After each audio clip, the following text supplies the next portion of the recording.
Those are the two most powerful mobile gimbal on the market, DJI OM6 and the Zhiyun 5S. Let's see which one is better. Let's start with the running shots.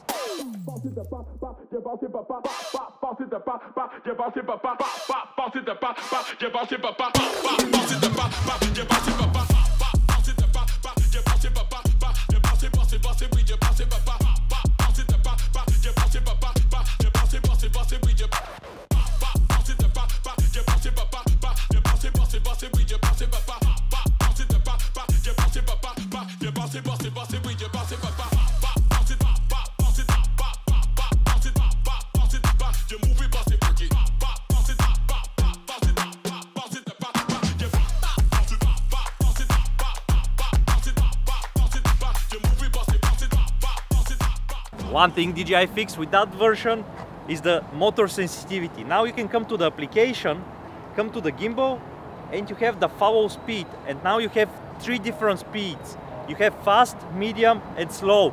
Now we'll switch to the telephoto lens and we'll switch the speed to slow. Let me show you the difference. So now it's fast, and you can see that the telephoto lens goes like crazy. There is zero control. But when we switch it to, oh, it was even medium. When we switch it to slow, now you can do amazing stable shots with the telephoto lens. That's the big difference between the Zhiyun and the DJI. On the Zhiyun you have only two settings. You have fast and medium, but you don't have the slow.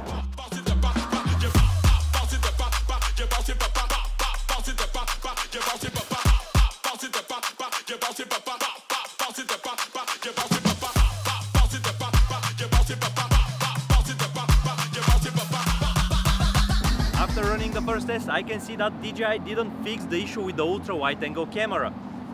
Luckily, they give you the possibility to add a counterweight, and in that way the motors won't be visible, but that will cost you additional 10-15 euros. So if you have an iPhone, definitely you have to get the counterweight, otherwise all your ultra-wide angle shots would be ruined. With this year gimbal, DJI copied the competition, and now the buttons are mostly identical between the two gimbals. On the left side you have a small circle that you can rotate and you can press. It looks like Zhiyun is compensating for the size, but actually I prefer the bigger one than the smaller one. Then here the situation is very similar. On the OM6 we have the M button and we are circling with it through the different modes. With the Zhiyun that was the biggest advantage to the DJI. Now it's not anymore. Now let's check the low angle shots with the OM6, because with that bad boy you can just easily go to the ground without any issues. I'm in the wrong mode, but and do also a crane shot, and everything is really smooth. Let's check the DJI. Now I'm in pan follow mode. That means that the gimbal follows only left and right movement. Unfortunately the tilt axis is very limited. At the moment I go down, I'm forcing the phone going up and down. That means that I can't go low to the ground in that way.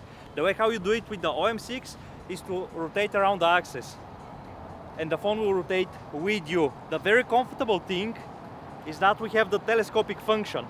So I don't have to bend, that saves my back, and it's very easy and comfortable to operate in that way.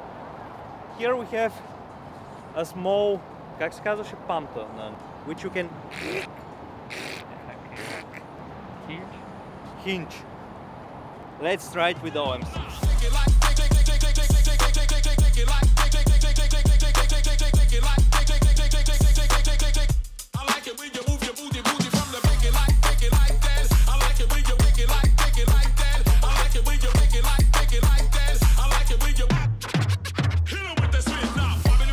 One new feature the Zhiyun has is that light here.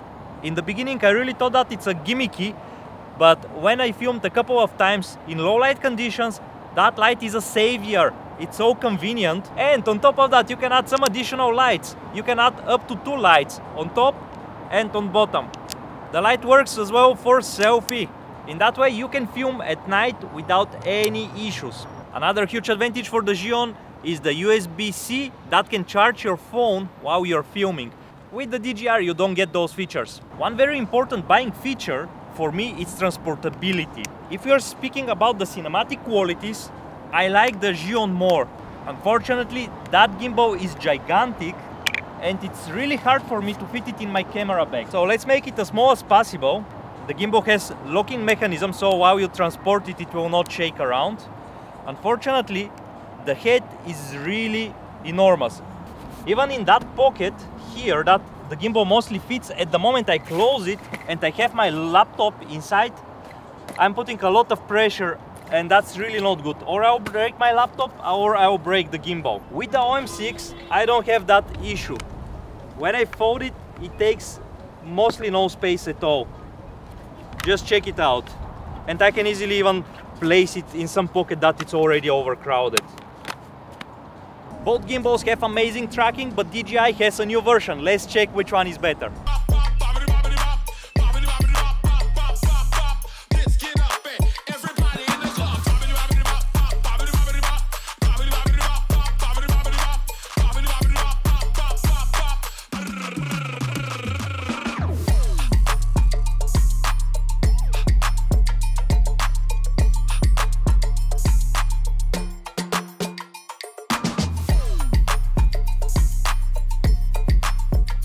I don't know what happened to the ZY app, but the tracking doesn't work anymore in 4K mode.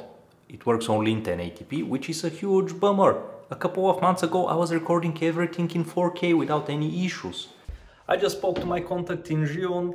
That was a bug with the pre-production version, and it's only applied to iPhone 14 Pro, so soon they will release an update and they'll fix that situation. Which of the two gimbals is better? None. They're different. That one is the best travel gimbal on the market, that one is the best cinematic gimbal, depending on your needs. I hope the video was enjoyable. See you next time.